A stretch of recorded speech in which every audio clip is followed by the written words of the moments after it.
like to welcome everybody, and I'll also welcome Irene Kregel, our guest today from Grand Rapids. Good morning. Good morning. Morning. Grand Rapids, good. Yeah, in the swing state of Michigan. So they're allowed to carry guns into the voting booths. Don't get me started. So I suggest that you follow Bill's good advice and mute yourselves so that we can have less distractions. And I'd like us to begin, as we often do, with a time of centering and focusing. And today, to do something different, I invite you to select one person, not yourself, on our Brady Bunch screen here. And you don't need to tell us who you're choosing. It's a secret. Just choose one person. And in your own mind, you don't have to say any words aloud, just offer blessings, compassion, love, and concern for that person. We can't see where your eyes are going, so don't worry about that. Just choose one person. It can be anybody, including the people whose faces we can't see.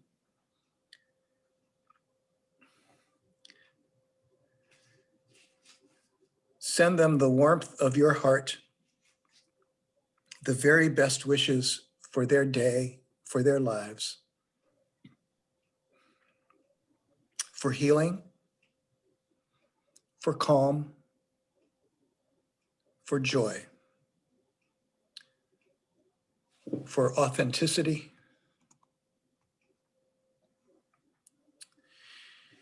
And now I'd like you to do the very same thing for yourself. Everything you just wished for that other person, invoke that for yourself.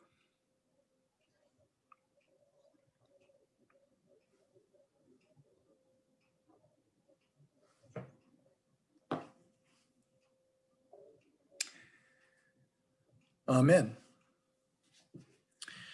I'd now like to introduce Dr. Irene Kregel. Dr. Kregel is a clinical psychologist and directs the Center for Counseling and Wellness at Calvin University, formerly known as Calvin College, I think, in Grand Rapids, Michigan, where she teaches mindfulness to students and staff. She also serves as a national speaker and trainer regarding faith-based integration of mindfulness practice. She blogs at themindfulchristian.com, and she is the author of a book, The Mindful Christian. Irene, welcome to our circle. Thank you. So glad to be here. I think a silver lining of this pandemic is that it's created some new pathways for us to connect across state lines in situations like this. So thanks for inviting me to be part of your circle this morning. I do have some slides to share with you to kind of guide our presentation as we go along. And I think that I can pull those up. So can you see that now? Great, thank you. So I just want to say I tend to be fairly informal in my presentation style. I do not mind at all if you interrupt me along the way. If you want to just unmute yourself. I can't see everybody when I have my slide up, so I probably won't see it if you raise your hand, but if you want to unmute and flag me down, I'm more than happy to pause. And I do plan to save some time for questions at the end as well. Jeffrey, I know you told me, but can you just remind me, we're stopping at the hour point? We are done at 9:45 Central. 9:45, great. Yep. Thank you. So I thought I would start by just introducing myself a little bit since we're not in person. I thought it might be helpful to have a little bit more context. And I think Jeffrey has covered most of these things quite well already. But the only thing I would add is that I come to you primarily in this presentation as a human who has also walked this journey of learning about mindfulness and practicing applying it in my own life. So in some ways, I consider that my most important qualification for having this conversation. And I do, before we jump in then, just want to say here are some of the things that I hope that we can cover in the next 2 weeks, this week and next week. As has been highlighted, it is election week. So to be nestled here before and after election week feels quite significant and sort of a weighty responsibility. And we joked earlier about, needing our deep breathing exercises to get through this election, but that's no joke, right? So really, we know that these practices of caring well for ourselves and for one another are especially important in this week. So here are some of the things that we'll be going over. Today, we'll dive in with a definition of mindfulness so that you can have a good sense of what it is. We will talk some about the scientific research around it, so that you have an idea of how it impacts the brain and the body to practice mindfulness. And we will go ahead and dive in with a short practice today. We'll be doing another one next week. And then next week, in the context of exploring mindfulness a bit more with some application to the concept of self-compassion, we will also come back and explore some more practical applications of what this looks like. We'll do another practice then. So that's what's ahead of us. But how did I come to mindfulness? I always start by sharing my personal story. As a psychologist, this is a professional interest, but honestly, the reason I am passionate about the topic is because of my own personal experience. And about 7 years ago now, I entered a mindfulness-based stress reduction class. You'll hear me at the very end next week talk about some resources that are available, and I will highlight that a mindfulness-based stress reduction class is one of the best ways to really go in depth if you're interested in learning more about mindfulness. So I entered that course, which is an 8-week course, and really found that I was transformed from the inside out. You've probably noticed already in a lot of the titles of my work and my website, a lot of my passion has to do with the integration of mindfulness and Christian faith, largely because when I was starting my own journey with mindfulness, I was picking up on so much resistance to the concept of mindfulness in some pockets of Christian faith. So it has, as I entered into that practice, part of what I wanted to make sure was clear in my own mind was if mindfulness was something that could not only be integrated with my faith, but recharge it and give it life. And indeed, I found that to be the case. And mindfulness really was an avenue of pretty deep healing for me in terms of my own history with depression and some challenges that I felt stuck with over the years. So I left that course feeling like my brain was different, my emotions were different. And so it's been a really deep blessing in my own life. And out of that passion, then I love teaching it to students in the university setting. I love doing presentations like this. And getting to talk to you about this, it reminds me of these principles as well, which is a great way for me to keep my own practice going. So some of you might be wondering, okay, but what are we talking about here? So let's start with a few different definitions of mindfulness. So here's a really basic one that I just pulled from my own book. Mindfulness is the practice of paying attention to the present moment with intentionality, openness, and non-judgmental curiosity. A direct awareness of experience as it unfolds moment by moment. Here's another one. Mindfulness means paying attention to what is happening right now with kindness and curiosity, paying attention in a way that helps you live a happier life. And here's one of my favorites. Mindfulness is simply being aware of what is happening right now without wishing it were different. You're probably hearing how challenging this is already, right? Without wishing it were different. Enjoying the pleasant without holding on when it changes, which it will.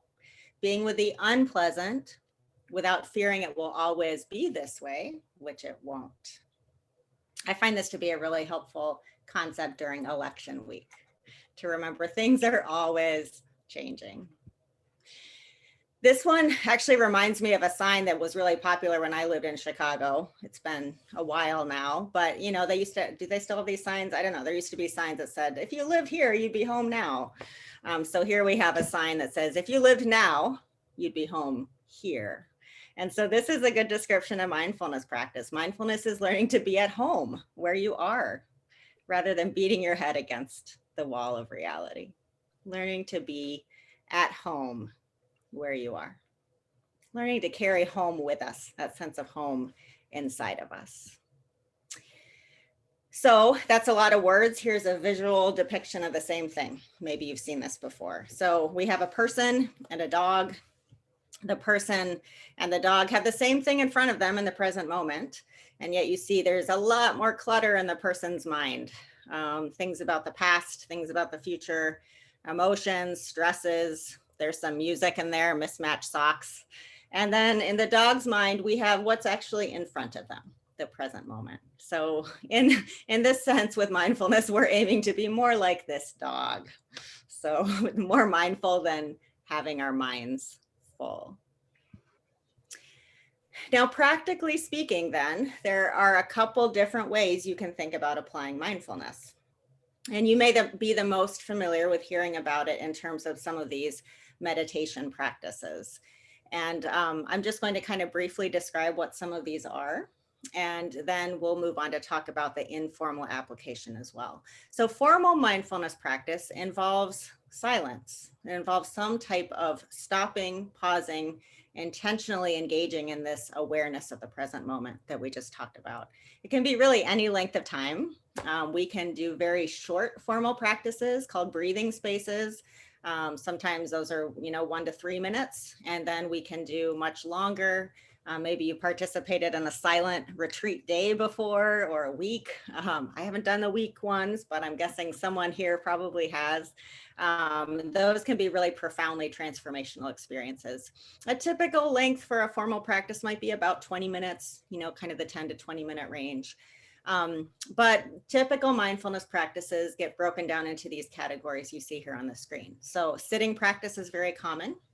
You can see the individual at the top of the screen here in this photo is engaged in a sitting practice. So it can be sitting on a cushion like that. It can be sitting on a chair. Typically, it does involve kind of an awareness of the body having some dignity and energy in it, as you see that she's holding her body up straight there, and then also that sense of groundedness where she is. So we're learning in these formal practices to notice how our body can help us to connect with a particular attitude or strength inside of us. A sitting practice is often bringing our awareness into the present moment by focusing on our breathing, those physical sensations of breath coming in and out of the body, or on physical sensations, sometimes on sounds around us. Sometimes we might have our eyes open and we're meditating even on the colors and shapes around us. So there's not just one thing that we would pay attention to during a sitting practice, but that's really an opportunity to become still in that sitting position. So that's one type of common mindfulness practice. A second really common type of practice is what we call the body scan. This is often done laying down. So you see that second individual there laying on the ground. This is similar if you've done any yoga. Maybe you've done a Shavasana pose or a relaxation pose, we might call it. So that's a position where we're sort of opening up our body and becoming aware of each part of our body in turn, going through the different sections of the body to get in touch with what sensations we feel there. We often live, as human beings, there can be a tendency, especially in this particular part of the world, in some cultural contexts here, there can be a tendency to live sort of neck up and not be as aware of our full physical experience. So for many of us, it can be useful then to take time to tune into the rest of our experience besides just our thinking, besides just what's happening mentally, to notice things like, what do my toes feel like right now? What is happening in my hands? What is happening maybe even physically, like at the top of my head or the tips of my fingers? Tuning into these sensations, sometimes we call this a grounding kind of experience. That act of tuning into the body is core to mindfulness practice. We'll come back to that in a minute to kind of further explain why that body scan can be so helpful.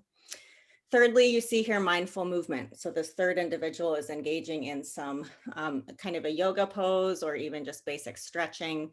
We also have mindfulness practices that are walking practices, or sometimes if walking isn't accessible for somebody, they may apply those similar principles to different kinds of movement. Anytime we're practicing a formal mindful movement exercise, we're really tuning into this relationship between moving our bodies and then our thinking about that, the emotions that are attached to that, paying attention to that constant feedback loop between our bodies and our minds and our emotions. And then finally here you see we have something called a loving kindness practice. There's a variation of this called a blessing practice. So loving kindness practice would be a very classic mindfulness meditation, quite similar to what we were led in this morning. So thank you for that, Jeffrey. That was really lovely. Loving kindness practice has to do with bringing to mind various people and wishing them well, extending warm wishes towards them. And then for people in a Christian faith tradition, there's always an option then to really blend that a little bit more explicitly into prayer. And so that's what the blessing practice would look like, is for somebody that wants some more Christian language, more directly about wishing others well. Then for some people, it's really helpful to integrate some more directly theological language into that. So that's an option too. Those are some examples of formal practices. Again, don't hesitate to interrupt me as we go along. The drawback of Zoom is that it's a little harder to see all your faces and interact, but I definitely don't mind being interrupted. So informal practice. Those formal practices we just talked about really form the foundation for mindful awareness. As I talk about informal practice, just a word about that is that when I first came to mindfulness, I was trying to start with the informal application, and I was not experiencing much benefit from that emotionally or cognitively. I was finding that I was still kind of unknowingly spinning my wheels with some old thought patterns that I wasn't recognizing in the context of informal application. So I really had to start with a formal application before I was able to apply this more informally. And that seems to be a fairly common experience. Having said that, once we've engaged in those formal practices for a while, the silence of those periods and the specific instruction that tends to come around these mindfulness guides as we practice formally, that creates some new awareness and new pathways inside of us so that when we do practice informally, it can be more helpful and more effective. That's been my experience. But informally, we're just noticing then, if we're practicing mindfulness in this way, we're just noticing moment to moment what's happening right then throughout each day. We don't spend a lot of time in the present moment cognitively without doing that intentionally. Typically, we're remembering things in the past and rehashing them and ruminating about them, questioning them, or we're going into the future with those to-do lists or imagining bad things that might happen. And with both of those directions of our mind, we tend to be looking through a negative filter. Some of us more than others, but that is actually sort of a neurological baseline for us, that especially when our minds start to wander, there's just a tendency for them to wander into negative.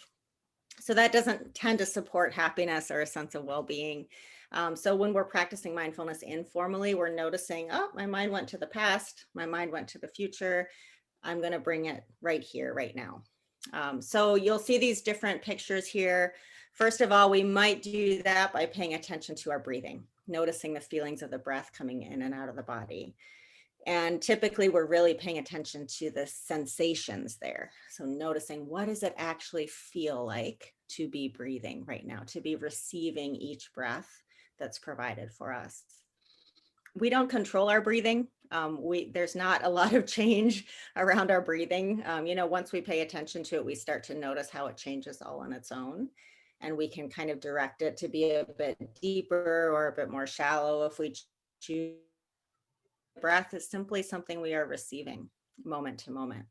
And so when we're going through a day at any point in the day, we can pause and notice that that breath is available to us, that breath is present. I've been thinking a lot about breath this year. We've been hearing about it in all kinds of ways. So when we look at the increased awareness of racial trauma and violence and harassment and this mantra, this chant that we come back to of remembering people who have said, I can't breathe, having that saying, that set of words, kind of express our desire for justice and for care for one another in a new way. This kind of comes back then when we're thinking about mindfulness practice, to notice this breath that we do have as a gift. We're remembering as a globe and a society, not to take it for granted, right? So that, not to mention with coronavirus, we are hearing frequently about breath, about the challenges of breath. And so, breath is something that when we're not facing challenges, we can sometimes take for granted. With mindfulness, we're noticing not to take it for granted, that every single breath that we have, as long as we're alive, is a gift. Secondly, there you see that there's a whole grouping of senses. And so this is another place we might direct our attention in the course of a day to informally practice mindfulness. We might notice, what am I hearing right now? What's coming in through the ears? What am I feeling, touching with my skin? Right now, you might notice what's the feeling of sitting or standing where you are? Where are those points of contact between your body and surfaces? Or maybe even, what is a sense of that clothing on your skin right now? What does that feel like? What does the air feel like on your face? With mindfulness, we're not necessarily needing to describe that or put labels on it. We're simply having that experience as directly as possible outside of the filter of language, not needing to analyze it, noticing if there's judgment that comes up, if we like it or not, coming back to simply noticing those sensations on the skin. Same with what we see, noticing shapes and colors around us, with what we taste, with what we smell. There is an amazing amount of information coming into our senses day in and day out, every second of our life. We can't possibly process it all. It's too much. But it's helpful through mindfulness to pause, to tune into that a bit. And sometimes we become surprised then at some of those sensations that we're experiencing that we didn't notice before. Maybe you've had the experience before of putting on a watch.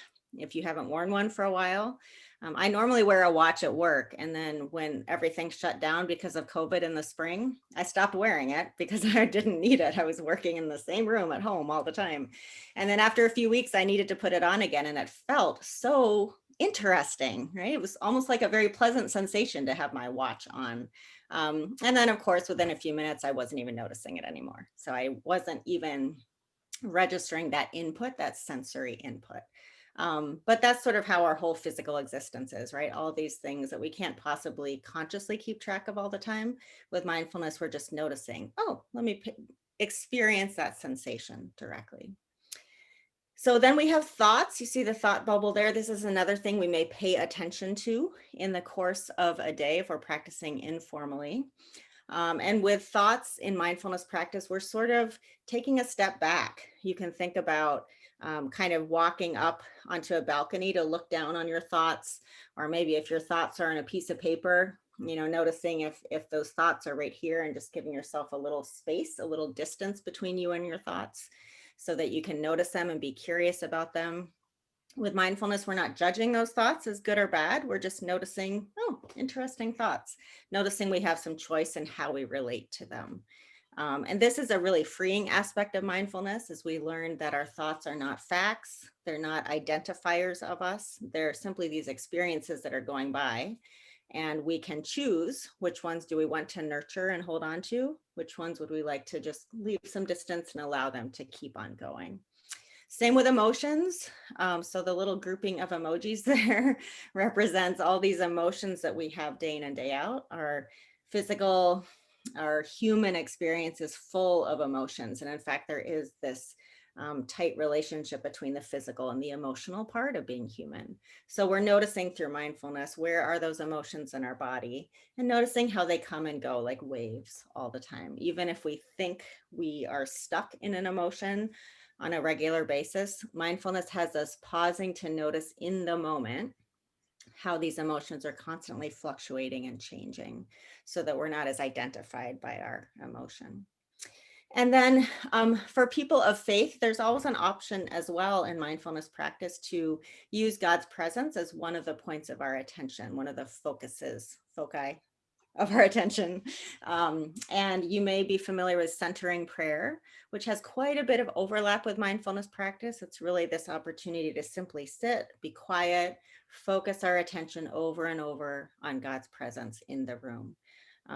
Sometimes people of faith speak about God's presence and think about it a lot. It's a different experience simply to sit and be present to that, to acknowledge it, not having to think about it or expect a feeling about it, simply noticing God is present here with us. So, as we practice that present moment awareness, and I just want to highlight a few of the ways that we're doing that. Um, First of all, we are expecting our mind to wander. So, if you practice mindfulness and your mind is all over the place, then great, right? There's no problem with that. Doesn't mean you're failing, doesn't mean that you're not doing it right. I hear people often say, I'm not very good at this. There's no judgment about that because we expect the mind to wander. That simply means you are a thinking human being.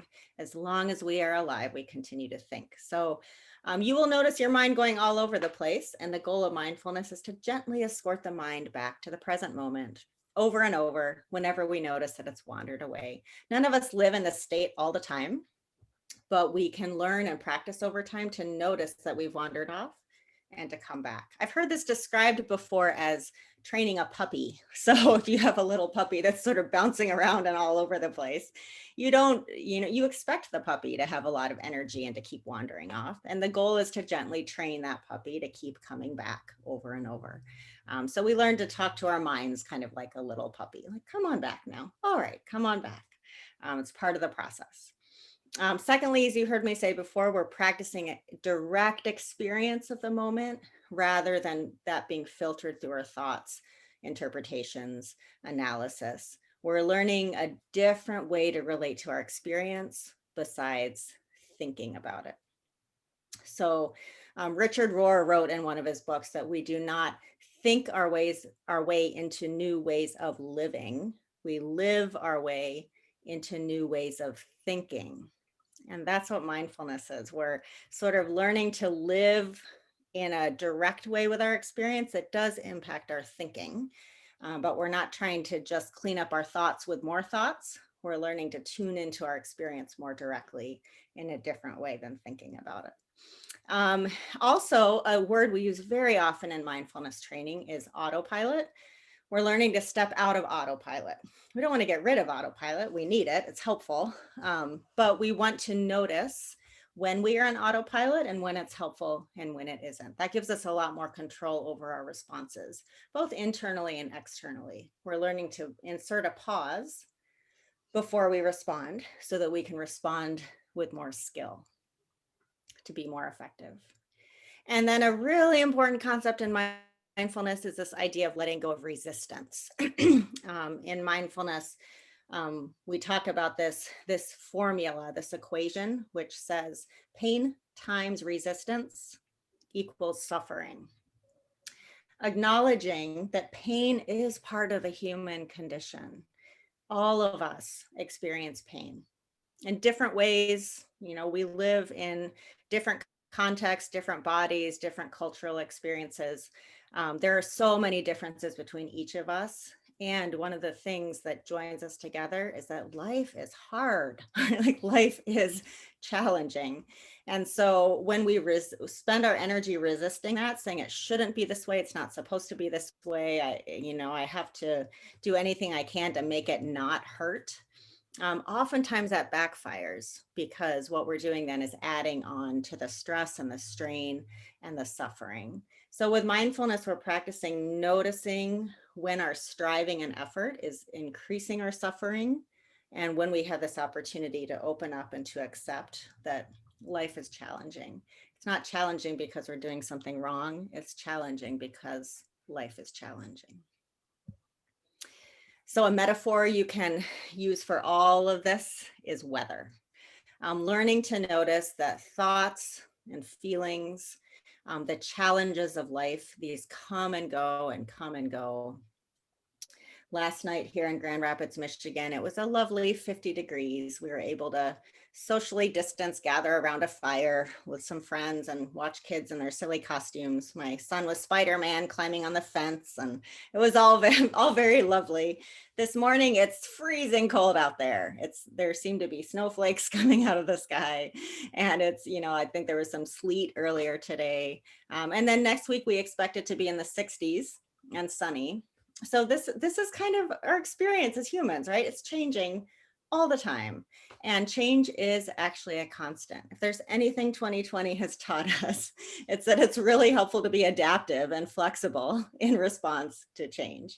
And so mindfulness is that practice, learning to watch these thoughts, these feelings, these circumstances and experiences as something that are constantly changing, and to be kind of curious about that. Think of how much time we as human beings spend talking about the weather. And there seems to be kind of a curiosity about this constant change, right? So we're cultivating that same kind of curiosity when we notice our own thoughts and feelings. This can feel very counterintuitive to respond to our experience with things like, oh, deep despair, how interesting. Let me lean into that and notice that despair feels like, or, oh, there's a sense of contentment or joy. Know what that feels like more directly.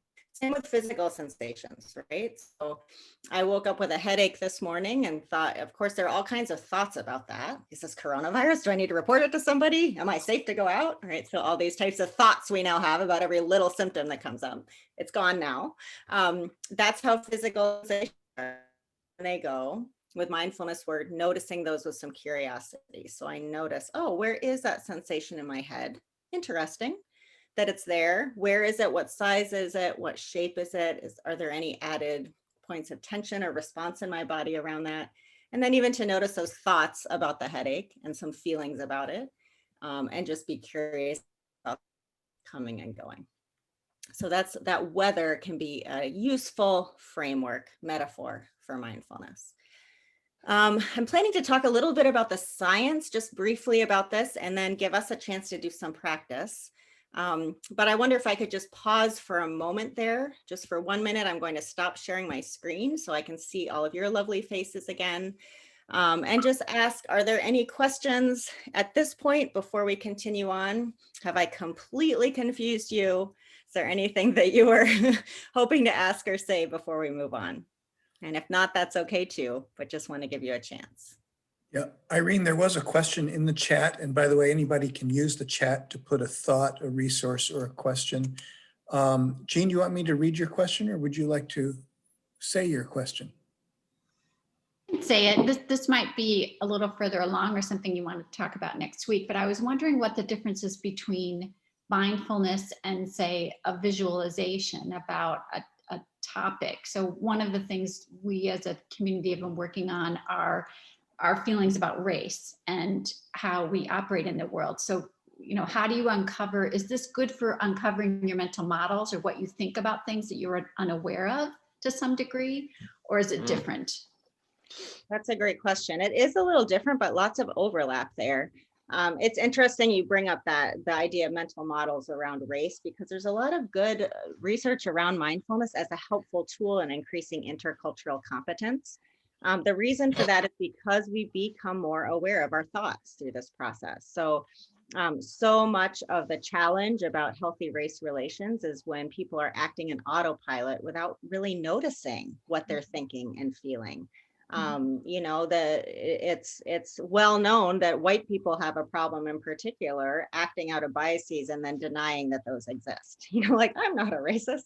And so with mindfulness, we have this opportunity to pay more attention, to notice, oh, these thoughts, these feelings, these motivators. Oh, maybe I want to interact differently with myself and with the world in this particular way. And it's just that increased awareness itself then that helps that change happen in a really helpful way. It helps us step out of autopilot to be more intentional. One of the ways that I appreciate mindfulness being expressed when it comes to mental models or thoughts is to recognize that as we notice our thoughts, we become more aware of that architecture of our mind, how the thoughts are related to each other, how that structure is cognitively inside of our minds. And so you can think of each thought as having one little spark, and then there's this really big tail that very quickly shoots out from that one thought. So, you know, if I have the quick spark of, oh, it's cold outside, I can pretty quickly get from that quick spark to, why did I choose to live in this place? And I should be living in California. My life's a failure. Like, I meant to live in a different place than the Midwest, and I'm still here at the age of 46. what Yeah. happened, right? I would go to, oh, let's go build a snowman, or I remember playing in the snow. So you could go two places. Exactly. That's a lovely example. And so we get to notice like where are those places that our mind goes, right? And we get to kind of take those a little less seriously. So if my mind went to let's go build a snowman, I think I would be like, that's a great place to go. Let me go there. If my mind goes to my life is a failure because I still live in Michigan, then that's not so helpful for me, right? Like it's just not. And with mindfulness, I sort of learned to not take that so seriously, to even have a little bit of a sense of humor about how we can go from this quick spark into this sort of less helpful place so quickly, and to notice, oh, my mind just did that thing that it does sometimes. How interesting. I think I'll come back to this other thing. Maybe I'll go build a snowman, right? So in that way, we are certainly becoming more aware then of what's happening in our mind, and we do have more control over how we respond to it. So thanks for that question. Anything else anybody's wondering at this point? Great. Let's keep going. I'm going to reshare.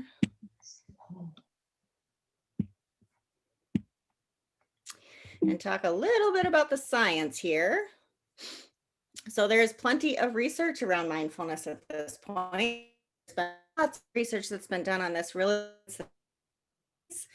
here in the United States. And there are these are sort of the areas of benefit that we've been noticing the most. So certainly cognitively, it helps us focus better. It's a whole practice of focus, right? So of course it helps our focus. Because of that increased focus, it does help us to hold on to information and work with it more effectively, remember it better, and be more flexible in our thinking. Again, we know this year flexibility is the name of the game. So cognitive flexibility is helpful. Emotionally, we have these benefits of less rumination. So we get less stuck in negative thinking, moving over and over and over through our brains. We become less emotionally reactive, more in tune with our emotions. It doesn't actually take away from our emotional experience. Sometimes we even feel emotions a little bit more intensely, but it helps us to blend that in useful ways with the rational parts of our brain so that we can act out of both that emotional and that rational part of our neurological existence. And it does bring stress down.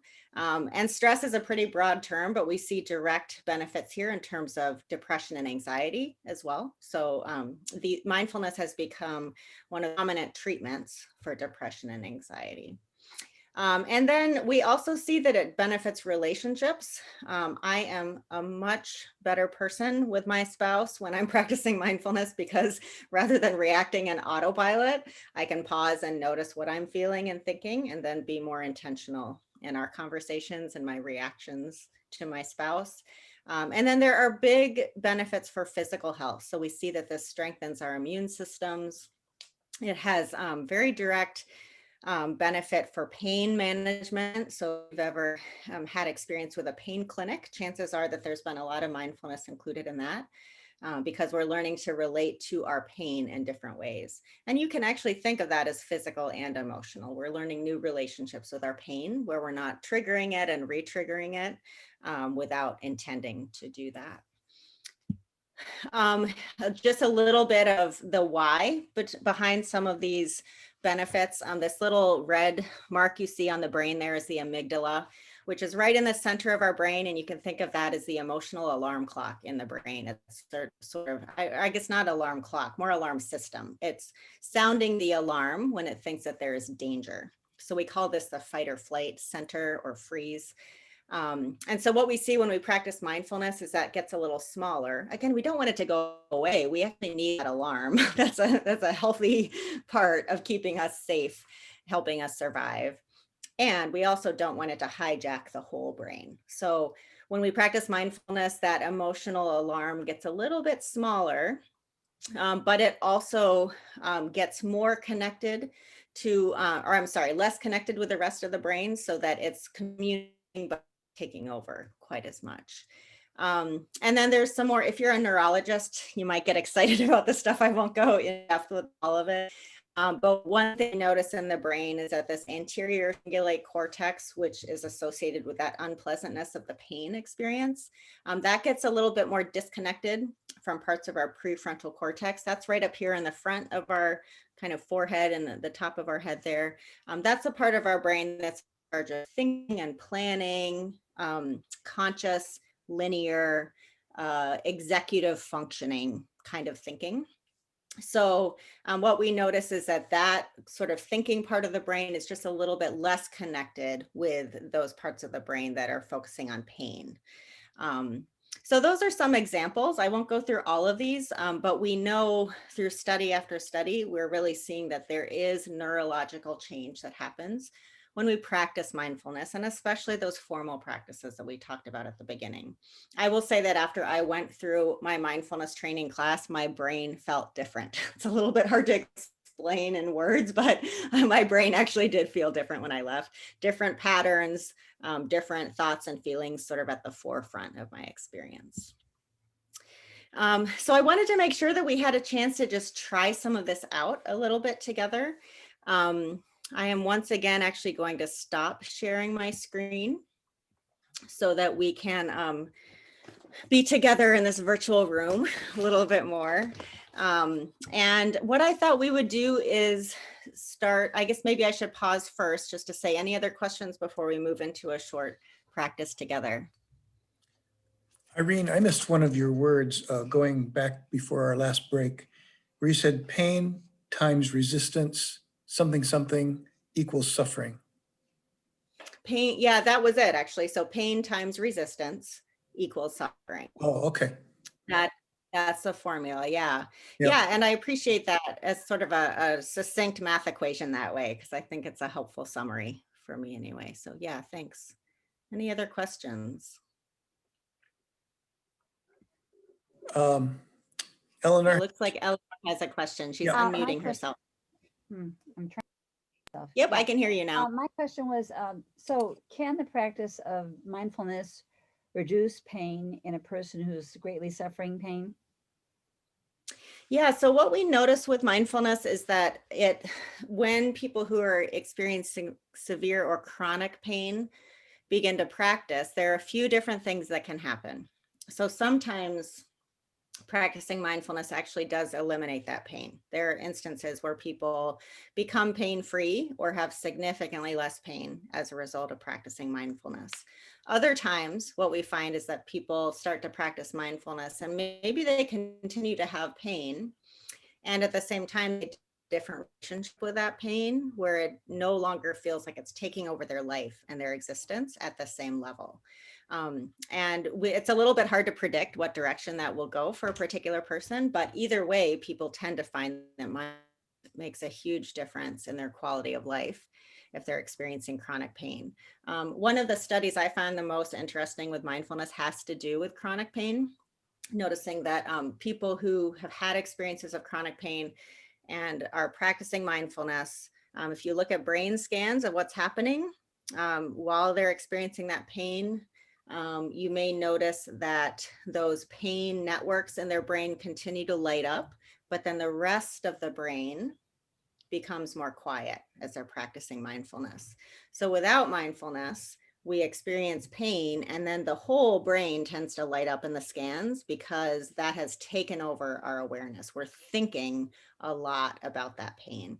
I gave you that little example about my headache this morning, right? Like, is it coronavirus?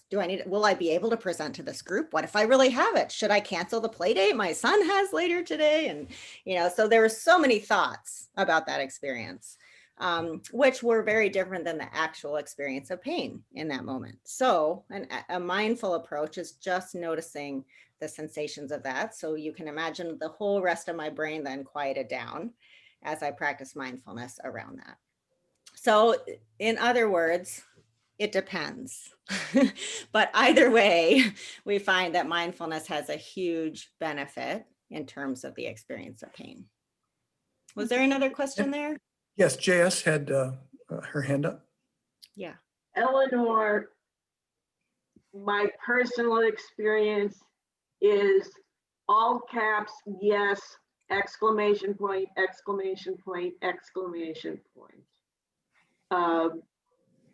one of the things it does is to disconnect your emotional turbulence with the pain, or significantly reduce the connection. So you can look at, you may be experiencing pain, but not all of the emotional stuff that many of us can associate with pain. And all of a sudden, the pain is reduced to a level that you can deal with in this moment until you can address the physical aspects of the pain. And it's fascinating how what one's experience of pain is with practices like this. Thank you for that, J.S. That's a really nice summary of that. And I like how you kind of separated out that emotional experience around it as different than the direct experience of it. So that's well said. Irene, do we have time for one more question before we do a practice? We do. Is it the one in the chat here? Yes. Yeah. What's the relationship between mindfulness and free association? Great question. Free association, I think of more as letting the mind sort of wander wherever it's going to go, which can be quite helpful to, it's a curious exercise to see what will pop up in reaction to things. So there's an element of that in mindfulness, although when I think of free association, I think of sort of you're sort of following those thoughts wherever they go. Mindfulness is creating a bit more distance from the thoughts and noticing more of your experience besides just thoughts. So we can think of, I used that brief example a minute ago about a piece of paper. This is a little bit hard to do on a screen, but I'm going to try. So imagine there's a piece of paper that has your thoughts on it. And if that piece of paper is right here, I can't actually see anything except my thoughts when I can barely even see my thoughts actually, because like I can't read it when it's that close. I don't think that's just because I'm getting old, but it's so close I can't read it, right? So what I want to do with mindfulness is notice that all my thoughts are right here, and I want to create enough space so that I still see my thoughts as they are on the paper here. But there's a lot more I can see. Now I can see you on the screen, and I can see the other things in my room here. But the thoughts aren't going away. So I would think of free association a little bit more like, let me just dive into those thoughts and see where they go. And mindfulness is a little bit more like, let me create a little space from those thoughts. I'm curious about them. I notice they're there. I notice that they're triggering things for me. And I'm also taking in other things in my experience in the moment, especially things in my physical experience in the moment. So kind of moving out of my head into my body. That's a classic phrase in mindfulness, getting out of our heads into our bodies. So I think that's a good transition for us then into doing just a short practice together. I want to make sure that we have time for that, because honestly, practicing mindfulness is the best teacher for us in all of this. So this will be very brief. And then because I want to keep just a little bit of time for us at the end to also talk about what we noticed as much as you feel comfortable. And what I will encourage you to do, this will be a sensory grounding kind of practice for mindfulness. So I encourage you just to get comfortable where you are. And if you want to kind of find a intentional position where your back is straight, you're welcome to do that. Sometimes it's helpful to have your feet flat on the floor, your hands resting in your lap or on your thighs. If you'd like to close your eyes, you can. It's not required. So if you would rather look softly down at the table or floor in front of you, that's an option as well. So the goal with this practice is to come into the present moment, to practice intentional awareness of what is right here, right now, with an attitude of acceptance, curiosity, non-judgment. We're noticing as we do this that we are present right here where God is, that all that we need in this moment is provided for. And so moving here out of the head into the body, we'll be going through our different senses, and you're invited to follow along as you would like. beginning with these words from Psalm 139. For you, God, created my inmost being. You knit me together in my mother's womb. I praise you because I'm fearfully and wonderfully made. Your works are wonderful. I know that full well. So resting here in this body that God has made. And knowing as we go through this practice, you will notice some sensations, pleasant or unpleasant, wanted or unwanted. We're simply practicing being present and curious about whatever might come up. And if there's no particular sensation in one or more areas, that's okay. So tuning in now to the sensations of breathing, the breath coming in and out of the body. If you'd like, you can start with a couple deep breaths,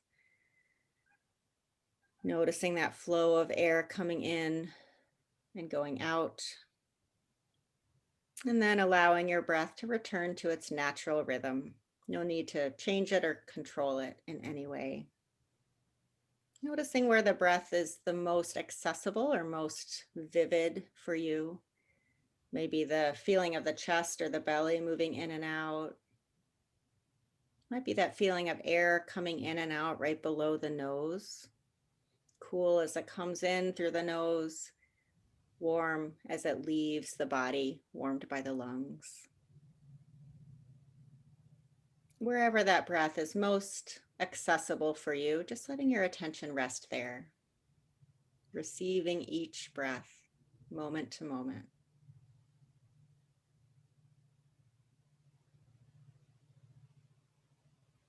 Noticing any thoughts or feelings about the breath and simply bringing your attention back to the physical sensations of breathing, moment to moment.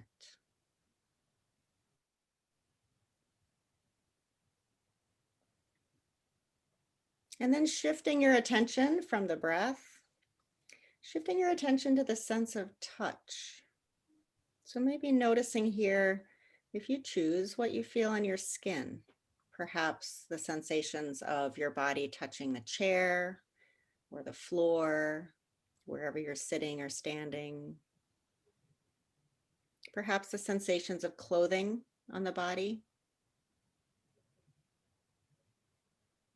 Maybe you notice the sensations of air on the face or the hands, maybe right at the top of the scalp. And if you like, you can tune into sensations inside of the body. Blood flow, tingling. Perhaps there's temperature. Noticing how these sensations are coming and going, moving and changing and shifting. Being curious about what you might find here in the body. Perhaps you notice thoughts about the sensations, positive or negative. Simply smiling at those thoughts and bringing your awareness back to those physical sensations directly, what you notice in the body.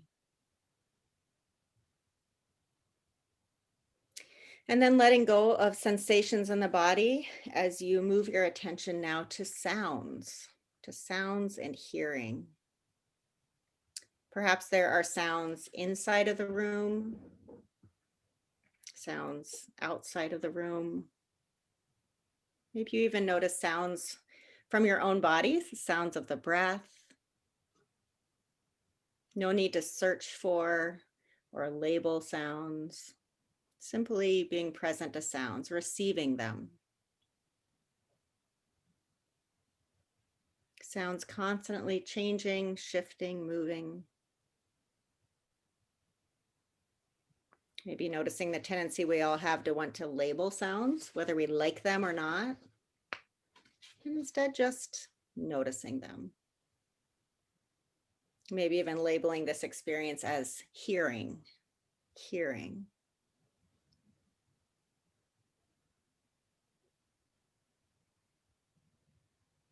And then letting go of sounds, shifting attention now to smells. So noticing if there's anything available to your sense of smell, perhaps the quality of air. Maybe you have something right there you would like to smell. You can even smell your own sleeve if you'd like. Just allowing yourself to bring in that sensation of scent and smell. Noticing any thoughts or feelings that might arise in response. Allowing those to pass by. So you come back to the experience of what's coming in through your sense of smell.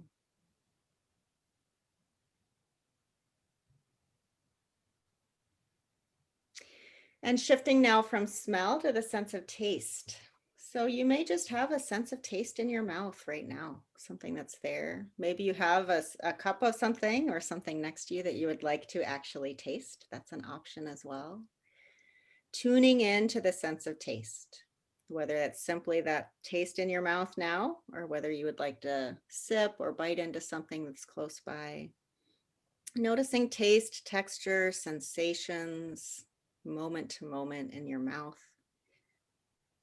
Seeing if you can stay in tune with that sense of taste.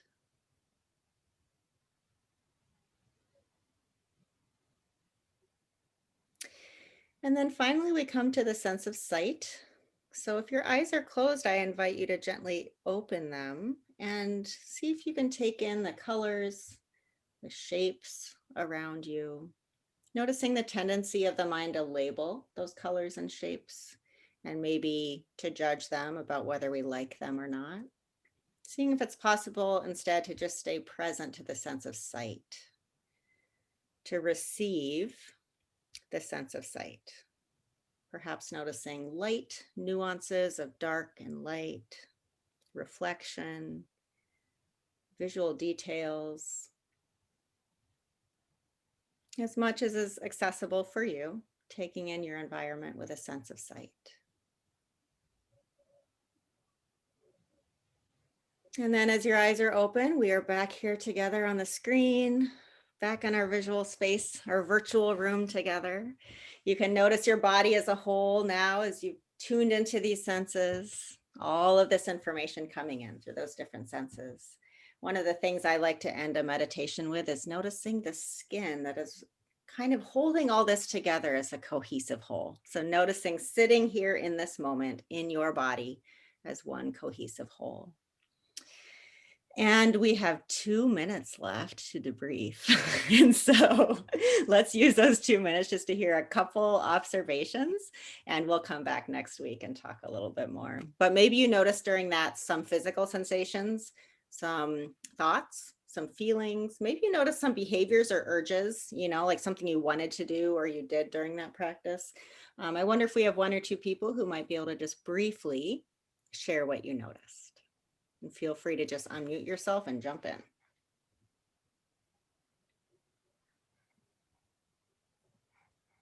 I will also turn my chat on, and you're welcome to put in your observations in the chat.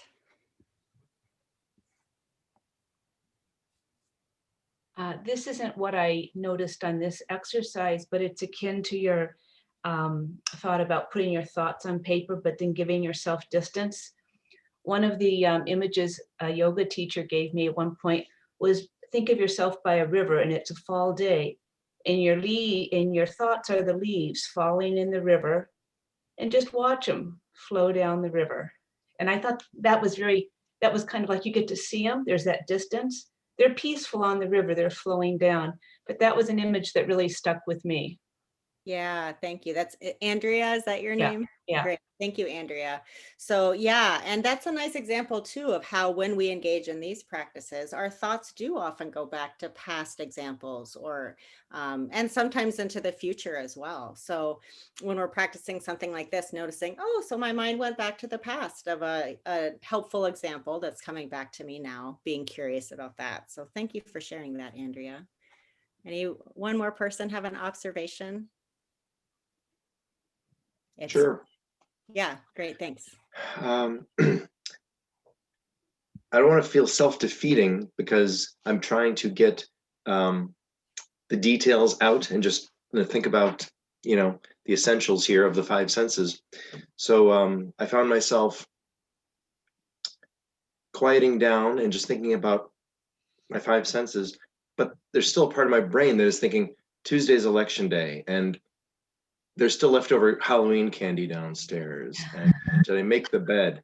But this time I'm thinking about myself as part of all this. It's me thinking these things. So it's a kind of metaphysical, and I feel a little bit more in control of all these things out there. It's not just worrying about them surrounding me, it's me in the relation to the rest of the world.